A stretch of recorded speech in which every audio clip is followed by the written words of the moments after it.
Hello, and welcome to A Word of Hope. I'm Brother Joe Trout, coming to you for this Feast of St. Bartholomew.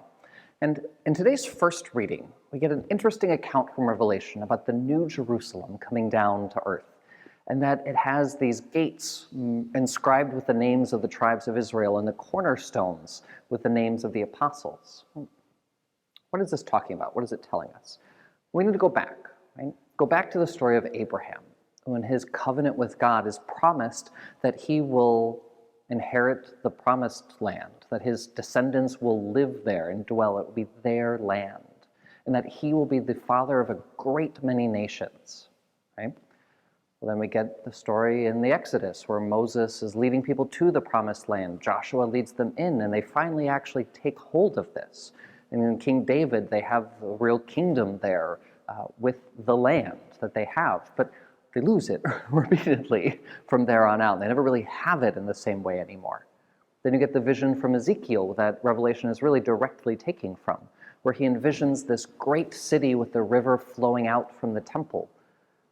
And then we come to Revelation, where we have the city, the land, the promise of God that has been going on throughout Israel's history. Here it is, tweaked slightly from before. There's no temple. God dwells there. It's from his throne that the river flows out, giving life to all of the city. That it's marked with the gates of the apostles, gates of the tribes of Israel, but the cornerstone is the apostles, right? That there's something new and something old. And that we're told later on that all the nations, all their honor and glory will come to this city. What is God doing here? Well, I think it's interesting for us to keep in mind that this is a fulfillment of a promise that went on for thousands of years, that God was at work in Abraham.